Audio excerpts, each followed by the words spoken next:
కూటమి ప్రభుత్వం అధికారంలోకి వచ్చిన తర్వాత రాష్ట్ర పర్యాటక రంగం కొత్త వరవడి వైపు అడుగులు వేస్తుందని చెప్పుకోవచ్చు. పూర్తిగా గత ప్రభుత్వ హయాంలో పూర్తిగా నిర్వీర్యమైపోయిన పర్యాటక రంగం ఇప్పుడు వడివడిగా అభివృద్ధి వైపు అడుగులు వేస్తుంది. వివిధ కార్యక్రమాలు ఇప్పటికే పర్యాటకుల్ని ఎంతగానో ఆకర్షిస్తున్నాయి.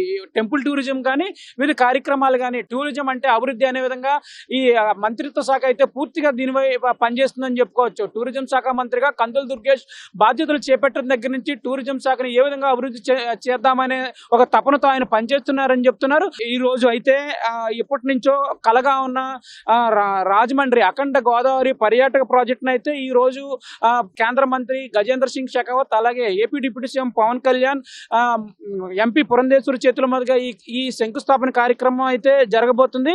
కేంద్ర ప్రభుత్వ సహకారంతో మంజూరైన ప్రతిష్టాత్మక అఖండ గోదావరి పర్యాటక ప్రాజెక్టును అయితే ఈ రోజు ఉప ముఖ్యమంత్రి పవన్ కళ్యాణ్, అలాగే గజేంద్ర సింగ్ షెకావత్ కేంద్ర మంత్రి, ఎంపీ దగ్గుపాటి పురంధేశ్వరి చేతుల మీదుగా ఈ రోజు అయితే శంకుస్థాపన చేయనున్నారు.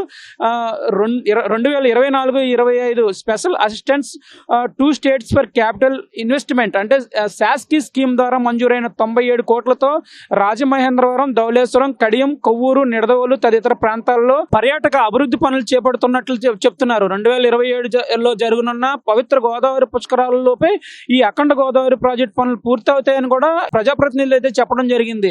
దీని ద్వారా తూర్పుగోదావరి జిల్లా పరిసర ప్రాంతాల్లో సరికొత్త సొబగులు సంతరించుకుంటాయని కూడా చెప్తున్నారు. చారిత్రక సాంస్కృతిక వైభవాన్ని తెలిపేలా సందర్శకులకు మెరుగైన వసతుల కల్పనతో పాటు మంచి అనుభూతిని అఖండ గోదావరి ప్రాజెక్టు ప్రతీకగా నిలిచేలా పనులు చేపట్టడం జరుగుతుందని కందుల దుర్గేష్ అయితే చెప్పడం జరిగింది. ఆంధ్రప్రదేశ్ రాష్ట్రంలో 127 ఏళ్ల చరిత్ర కలిగి వారసత్వ సంపదకు ప్రతీకగా నిలిచిన చారిత్రాత్మక హేవలాక్ బ్రిడ్జిని ఆధునీకరిస్తున్నట్లుగా చెప్తున్నారు.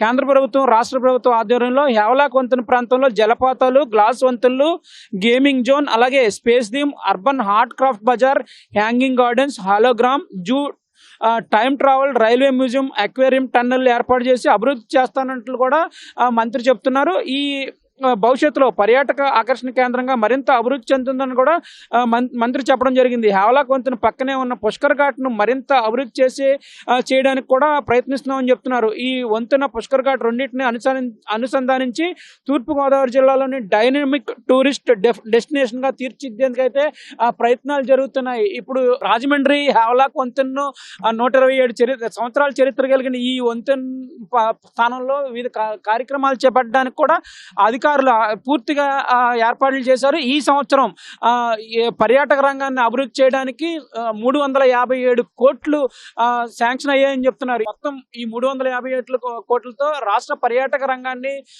దిశ మార్చేలా కూడా పూర్తి ఏర్పాట్లు అయితే చేస్తున్నామని చెప్తున్నారు. ఇప్పటికీ కనివిని ఎరుగని రీతిలో పర్యాటక రంగం అభివృద్ధి వైపు అడుగులు వేస్తుందని చెప్తున్నారు. మొత్తం మీద చూసుకున్నట్లయితే కూటమి ప్రభుత్వం ఏదైతే ఎన్నికల ముందు ఇచ్చిన హామీల మేరకు, అంటే పర్యాటక రంగాన్ని నిర్వీర్యమైపోయిన పర్యాటక రంగాన్ని తిరిగి ఊపిరిలు ఊది తిరిగి గతంలో కంటే మెరుగైన రీతిలో ఈ పర్యాటక రంగాన్ని అభివృద్ధి చేసే దిశగా కూడా కృషి చేస్తున్నామని చెప్తున్నారు. ఈ రోజు అయితే కేంద్ర మంత్రి, అలాగే AP deputy CM Pawan Kalyan, MP Purandeswari చేతుల మీదుగా ఈ అఖండ గోదావరి పర్యాటక ప్రాజెక్టుకి అయితే శంకుస్థాపన చేయడం జరిగింది.